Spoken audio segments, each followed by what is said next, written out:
Os destaques do bate-papo político com Luzenor de Oliveira e Beto Almeida. Uma quarta-feira com muita movimentação na política. Governadores se reúnem hoje com o ministro da Saúde e querem mais vacinas e mais leitos destinados a pacientes com a Covid-19. E mais no bate-papo político. Bom dia, jornalista Beto Almeida. Bom dia, Luciano. Bom dia aos ouvintes. Uma ótima manhã de quarta-feira, porque a pressão não para sobre o ministro Pazuello, Luciano. A Confederação Nacional dos Municípios pede a demissão dele da saúde e afirma que é para o bem dos brasileiros. Pandemia gera uma onda de especulações e cria pânico entre muitos cearenses. Governador Camilo Santana reage a boatos sobre lockdown nessa quinta-feira e chama notícia de ação criminosa. Enquanto isso, o governador anuncia pelo menos 5 medidas, Luciano, de apoio ao setor de eventos. O pacote será enviado à Assembleia Legislativa, mas a expectativa cresce agora para o setor de bares e restaurantes. Expectativa entre servidores municipais de Fortaleza com votação do projeto de lei que muda as regras da Previdência. E nesta quarta-feira tem mesmo sessão no plenário da Câmara Municipal, Beto Almeida? Tem, mas tem alguns empecilhos. Por exemplo, após um vereador ser diagnosticado com Covid-19, a Câmara Municipal de Fortaleza está pedindo para que os parlamentares refaçam os testes antes de participar da sessão desta quarta-feira. Daqui a pouco muito mais no Alerta Geral. O Ceará inteiro ligado através da informação. Alerta Geral. São 7h18, uma quarta-feira com a agenda política agitada. Cobranças por mais vacinas e mais leitos destinados a pacientes com a Covid-19 em todos os estados brasileiros levam governadores a uma reunião hoje com o ministro da Saúde, Eduardo Pazuello. A expectativa sobre os desdobramentos dessa reunião é grande, ou as expectativas são grandes. Agora as informações com Carlos Silva. O aumento do número de pessoas infectadas pela Covid-19 em todo o Brasil leva a Brasília os governadores de 26 estados e do Distrito Federal para uma reunião com o ministro da Saúde, Eduardo Pazuello. O encontro é antecedido de muita tensão diante do quadro de extrema preocupação entre autoridades sanitárias que veem o descontrole da pandemia com o diagnóstico de mais pessoas contaminadas e a superlotação dos leitos de hospitais públicos e privados.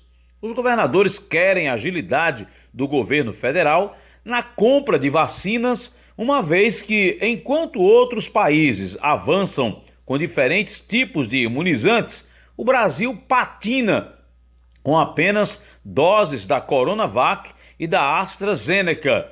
A demora na compra de imunizantes deixa o cenário ainda mais catastrófico, uma vez que quanto mais lenta é a vacinação, mais pessoas ficam infectadas e correm o risco de morrer por falta de leitos de UTIs. Os governadores querem que o ministro da Saúde apresente um plano nacional de imunização, até mesmo para o planejamento da economia, e amplia o número de leitos credenciados da rede pública de saúde, formada por hospitais municipais, estaduais e federais.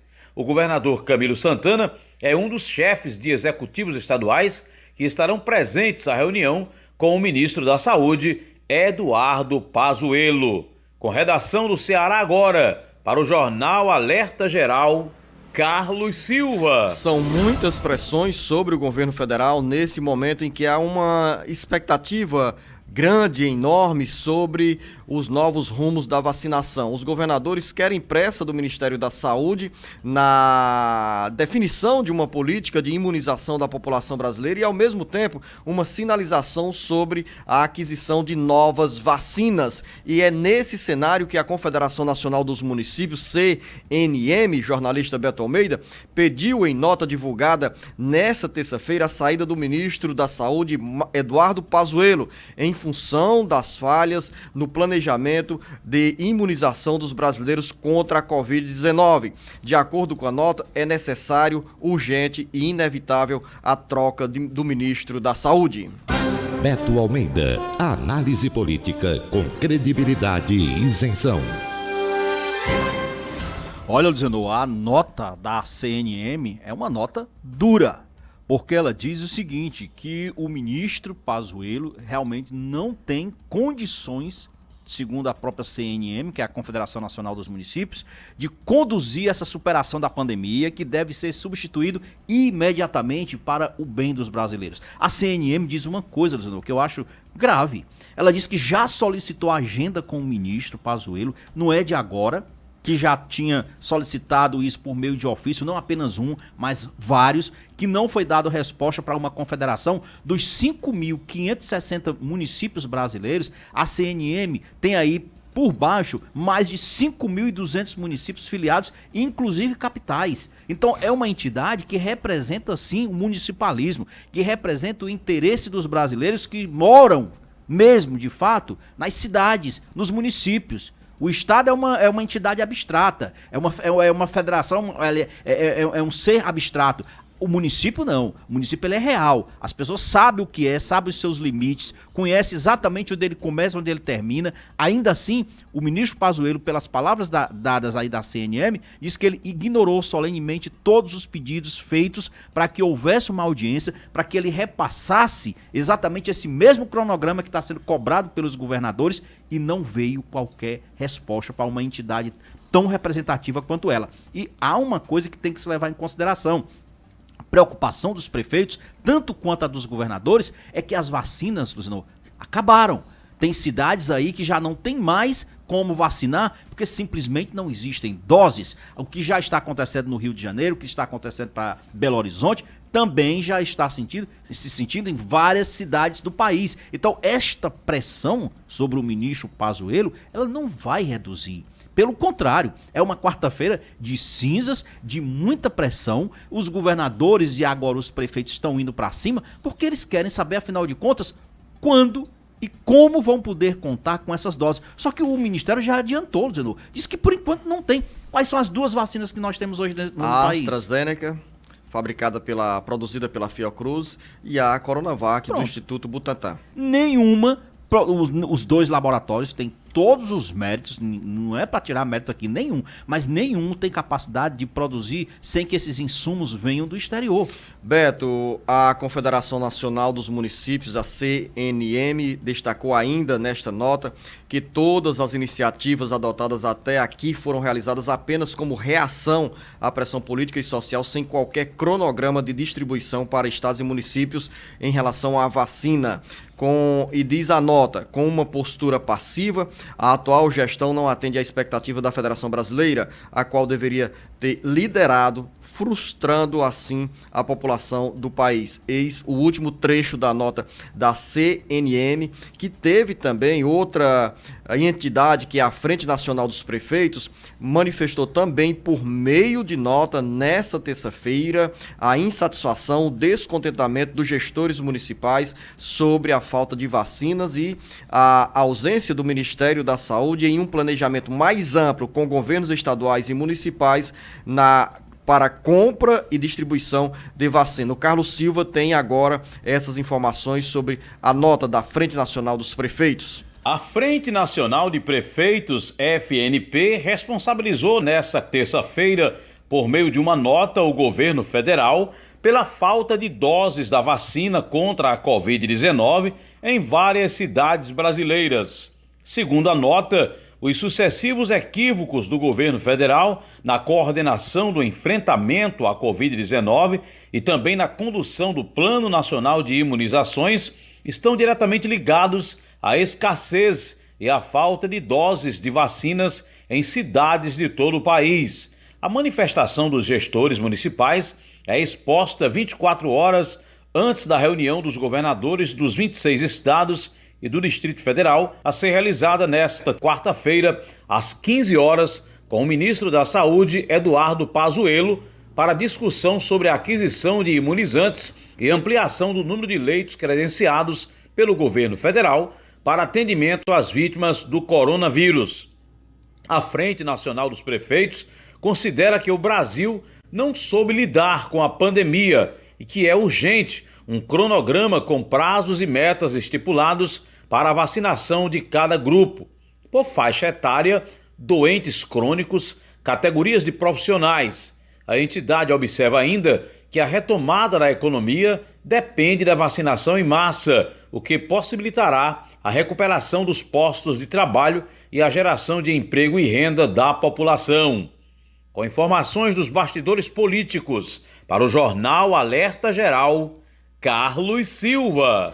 A nota da Frente Nacional dos Prefeitos, Beto Almeida, ao ser encerrada com essa frase lida pelo Carlos Silva, quando diz, a entidade fala que a retomada da economia depende da vacinação em massa. É a mais pura verdade e é o único caminho para dar segurança aos brasileiros na retomada das atividades econômicas e principalmente para manutenção e recuperação de empregos e geração de novos postos de trabalho. Agora é num cenário de muita tensão que acontece hoje essa reunião do ministro da Saúde com os governadores e com muitas cobranças. Quase a unanimidade dos prefeitos aí, ou duas entidades que reúnem os prefeitos de todos os municípios brasileiros, são 5.568 municípios, há essa cobrança forte para o governo federal agir e principalmente para o Ministério da Saúde definir novas medidas de proteção aos brasileiros. Proteção que virá, sem dúvida, com a imunização. E aí, Luciano, essa questão de quando a Frente Nacional de Prefeitos diz que a recuperação da economia, a retomada das atividades normais no país só virão com vacina, nós vamos pegar como recorte aqui o estado do Ceará. Nós estamos vendo, por exemplo, o esforço que o governo do estado, que os municípios estão fazendo também, seguindo esse decreto estadual, por exemplo, esse que está em vigor e que acaba hoje, dia 17, quarta-feira de cinza, do qual o governador, inclusive, recebeu muitas críticas, onde ele tornou mais restritiva diversas atividades para o período de carnaval, como foi o caso de funcionamento de parques aquáticos, a redução ainda mais do horário de funcionamento de barracas de praia, que durante a semana ficou mesmo até 15 horas, não apenas nos fins de semana. E aí o grande questionamento. Hoje, quarta-feira de cinza, esse decreto acaba.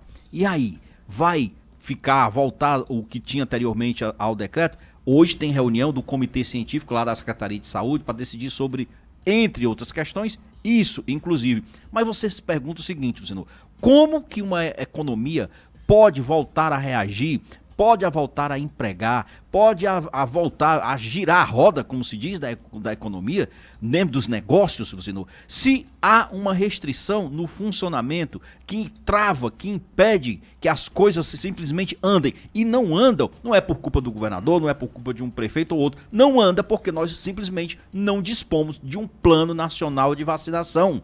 São isso. 7 horas e 30 minutos e daqui a pouco eu volto com você, Beto Almeida, para continuar falando sobre essas ações na área da pandemia, de combate, de enfrentamento à pandemia da Covid-19 e também a reação do governador Camilo Santana sobre a boataria que a partir dessa quinta-feira o Ceará entraria em um novo lockdown. Alerta Geral.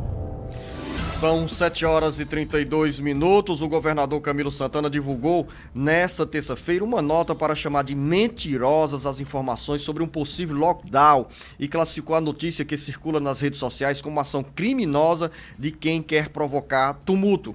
A reação de Camilo surgiu após o pânico criado na manhã dessa terça-feira com informações de que entre o dia 18, amanhã, quinta-feira, e o dia 3 de março, haverá um novo lockdown no Ceará. Diz o governador Camilo Santana, qualquer informação será repassada por mim com toda transparência. O restante dessas notícias é ação criminosa de pessoas que lutam a todo momento para provocar tumulto no meio da pandemia. Desabafou o governador Camilo Santana para em seguida acrescentar. São essas pessoas que tentam boicotar cada ação tomada com o objetivo de salvar vidas, mas o mal não vai prevalecer, diz o governador Camilo Santana. O texto da nota diz ainda que são muitas fake news que estão circulando nas redes sociais, inclusive com áudios falando de um novo lockdown a partir dessa quinta-feira até o dia 3 de março. E o governador diz ainda que qualquer decisão será tomada a partir de reunião do comitê responsável pelas medidas para o enfrentamento da Covid-19. Jornalista Beto Almeida, entre a noite de segunda-feira e o final da manhã dessa terça-feira. Foram muitas especulações, muitos boatos, até com áudios, como cita o governador Camilo Santana nessa nota distribuída pelas redes sociais, com informações que, de forma repentina, geraram um pânico entre milhares de cearenses ou entre milhões de pessoas que recebiam as informações e já faziam um planejamento sobre a mudança de rotina ou com cobranças em cima de escolas, de dirigentes de escolas particulares em relação à manutenção ou não de atividades, e assim gerou também inquietação entre diversos setores da economia que começaram a se questionar mais uma paralisação geral de atividades em função da pandemia. O governador Camilo Santana teve que sair com essa nota para desmentir um possível lockdown nessa quinta-feira. A possibilidade de lockdown é aventada, é citada por autoridades sanitárias diante da situação que nós estamos enfrentando. É esse detalhe, Beto. O governador contestou a boataria sobre esse lockdown na quinta-feira. Agora, caberá ao comitê composto por representantes do governo do estado, da Assembleia Legislativa, do Tribunal de Justiça, do Ministério Público Estadual e de diferentes setores da sociedade e também da área empresarial, decidir se há ou não necessidade de uma paralisação geral de atividades para conter o avanço da Covid-19 no Ceará. Uma coisa é certa, Luciano, o governador Camilo Santana agiu rápido e de forma transparente para combater o boato, a fake news. A fake news se combate de fato com a verdade, com a transparência. E nisso ele foi ágil, fez o dever de casa, como se diz, fez o que deveria ter feito. O outro ponto que a gente tem que ver é o seguinte: essa questão surgiu, ou a boataria aumentou, em função de que essas medidas mais restritivas, como eu já falei, elas perdem a validade hoje, na quarta-feira de cinza. E aí, diante do aumento dos casos de Covid, diante dos leitos que estão cada vez mais raros e ocupados na capital e também no interior, e aí, meu amigo, foi um rastilho, como se diz, para toda essa boataria que tomou conta das redes sociais. Então, o que vai ser decidido? Esse comitê se reúne hoje. Acho que é até pela manhã, agora pela manhã. Então, qual é a decisão que sai daí? A gente imagina que vai ter alguma decisão, por exemplo, em relação ao que será feito a partir de amanhã com relação à continuidade de funcionamento de atividades aqui na capital que não são tão essenciais, como é o caso, por exemplo, que eu já falei, de parques aquáticos, de funcionamento de barracas de praia, essas medidas que já vinham acontecendo durante o carnaval. O lockdown é algo que não está colocado para imediato, mas que está no horizonte. Se for necessário, com certeza virá. Luzenor de Oliveira. Temos que citar que uma cidade brasileira, Araraquara, no interior de São Paulo, decretou na segunda-feira o lockdown em função do surgimento de novos casos da Covid-19, principalmente da infecção pela variante, né? Então, pela variante esse diagnóstico foi feito pela Secretaria de Saúde do Estado de São Paulo e o prefeito se viu na obrigação de tomar medidas mais duras. Ou seja, aqui no Ceará, a exemplo de outros estados, não é descartada a possibilidade de um lockdown, mas não nessa boataria. E as informações surgiram, principalmente empurradas nos bastidores políticos e também da área de saúde, porque as informações oficiais apontam que a região metropolitana de Fortaleza e as principais cidades do interior do Ceará estão com quase a totalidade dos leitos de UTIs e de enfermarias para pacientes com Covid-19 ocupados. Exatamente, Luciano. E isso é fato real. E as pessoas precisam se conscientizar de que a situação é grave, que precisam tomar suas medidas, mas que, para além disso, nós temos o governo, nós temos medidas que podem e devem ser tomadas caso sejam necessárias. Agora, a grande questão aí que a gente tem que observar é o seguinte: eu sei que tem reação, tem pressão de todos os lados, dos setores da economia, gente que está se sentindo realmente prejudicado, o que é fato real, mas tem que ter o entendimento de que o momento é crítico, e é crítico para todos. A gente vai falar aqui, por exemplo, dessas medidas, não sei se você vai chamar algum repórter nosso para detalhar essas medidas do pacote de ajuda, né, que o governador Camilo Santana anunciou. Mas é bom que a gente fale nisso, porque em cima disso já tem, por exemplo, mais reação do setor de bares e restaurantes. Aí sim, precisa também ver isso. São 7 horas e 38 minutos, abrimos a edição de hoje do Jornal Alerta Geral, falando sobre as medidas anunciadas nesta terça-feira pelo governador Camilo Santana para ajudar os trabalhadores e também as empresas de eventos, que é um dos setores mais atingidos pela pandemia. Desde o mês de março do ano passado, as atividades nesse setor foram suspensas e nos últimos 10 meses, 11 meses, sem atividades, sem shows, sem a música tocando, nos locais que reúnem grandes multidões, o governo do estado se viu também nessa situação para socorrer essas pessoas com uma ajuda para trabalhadores do setor, uma ajuda de R$1.000 em 2 parcelas de R$500. Do setor de eventos. Além do setor de eventos, além da isenção do pagamento de IPVA por parte das empresas, né? Com o cadastro aí de um veículo por cada empresa. Então, tem outras medidas também nessa área, Beto. Tem, você falou do parcelamento dos débitos do ICMS, tem a isenção do IPVA, como você falou, tem a isenção de taxa nos equipamentos públicos do Zenur por 6 meses, isso quando a pandemia passar. Tem a questão do edital que o governo anunciou aí de R$4 milhões para eventos corporativos, para que empresas do setor de eventos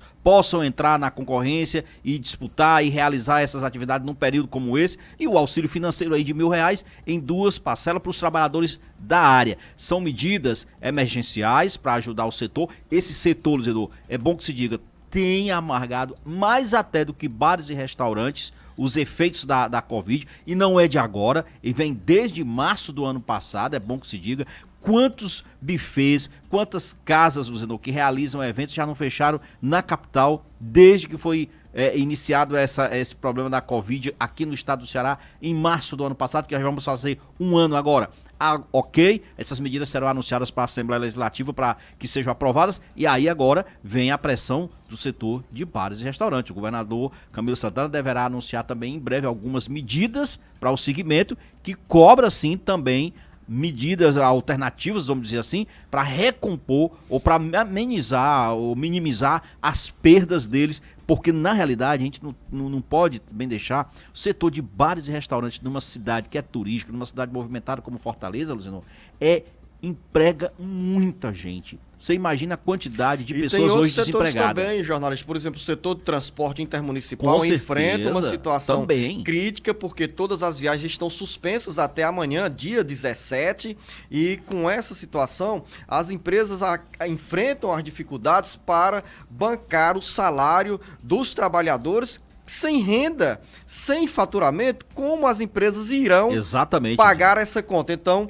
é outro setor também que precisa entrar nessa agenda do governo do estado. Há uma inquietação entre os dirigentes dessas empresas em relação à renovação do decreto que tem vigência até hoje, com a suspensão das viagens intermunicipais, e o ponto crítico dessa situação é que muita gente continua viajando e algumas pessoas se arriscando em carros de passeio ou em outros veículos superlotados com uma conta ainda mais alta para pagar. Então é preciso também um olhar para essa situação. É um quadro, Beto Almeida, que gera muita preocupação. A gente está falando aqui desde o início do bate-papo político sobre pandemia da Covid-19, relatando para você, ouvinte, internauta, as medidas que estão sendo adotadas pelo poder público, a agenda política, e nessa pauta também está, por exemplo, o registro de novos casos a cada dia da Covid-19 no interior do Ceará e na região metropolitana de Fortaleza.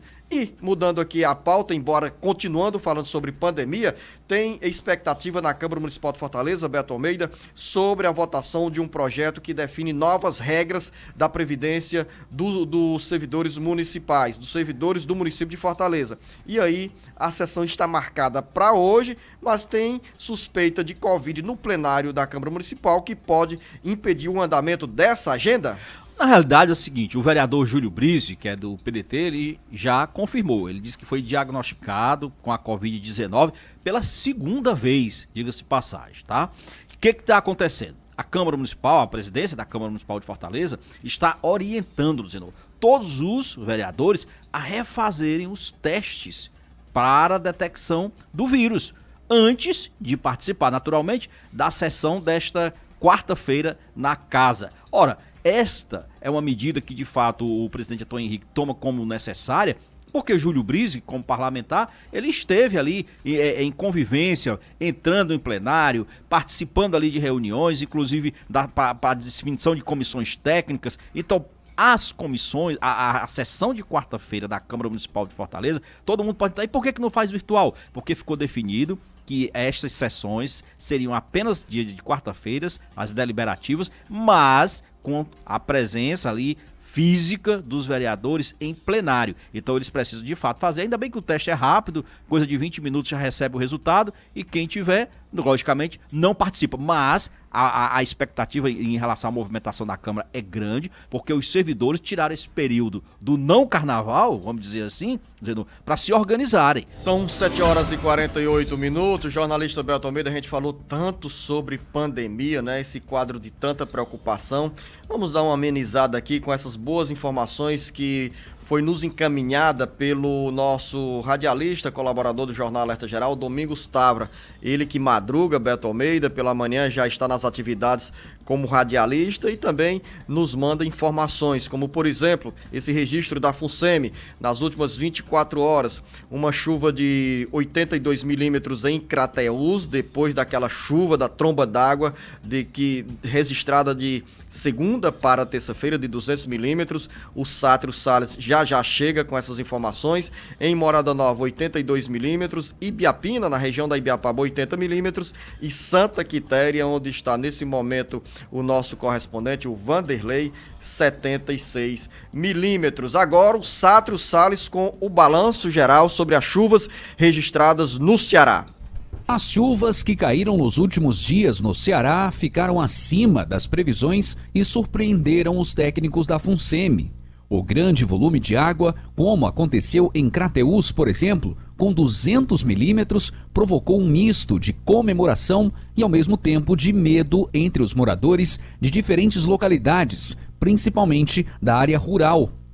As precipitações chegaram com muita intensidade, também nas regiões dos Inhamuns, Centro-Sul, Cariri, região norte do estado, que teve nos municípios de Ararendá, Granja, Mucambo as maiores chuvas, com 150 milímetros, 125 milímetros respectivamente. Em Quiterianópolis foram registrados 170 milímetros, enquanto no município de Tauá, uma chuva de 139 milímetros deixou córregos, barragens e açudes com um bom volume de água e muito ânimo entre os agricultores. As chuvas chegaram bem ainda nos municípios do Cariri, sendo em Jati a maior precipitação registrada, de segunda para terça-feira, com 167 milímetros, vindo em seguida de Milagres, com 160 milímetros, além de Abaiara, com 135 milímetros. As previsões da FUNSEMI apontam para novas chuvas em diferentes regiões do interior do estado. Com informações do site Ceará Agora para o Jornal Alerta Geral, Sátiro Salles. São 7h50. O deputado federal Daniel Silveira, do PSL do Rio de Janeiro, foi preso na noite dessa terça-feira após a gravação de um vídeo com ataques e agressões verbais a ministros do Supremo Tribunal Federal, ou aos ministros do Supremo Tribunal Federal. A prisão gera muita polêmica e também tensão política, como conta o Carlos Alberto. O Congresso Nacional se prepara para retomar as atividades após o feriado do Carnaval em ambiente de tensão política, com a prisão na noite dessa terça-feira do deputado federal Daniel Silveira, do PSL do Rio de Janeiro. A Polícia Federal prendeu Daniel Silveira por determinação do ministro Alexandre de Moraes, do Supremo Tribunal Federal, após um vídeo gravado pelo parlamentar com ataques e ofensas aos ministros da Corte. Silveira usou expressões duras e chulas, fez apologia a agressões físicas e defendeu a destituição dos ministros. Silveira é investigado no inquérito dos atos antidemocráticos que apura a organização e a realização de manifestações com ataques ao Legislativo e ao Judiciário, e também no inquérito das fake news, que apura ataques aos ministros do Supremo Tribunal Federal.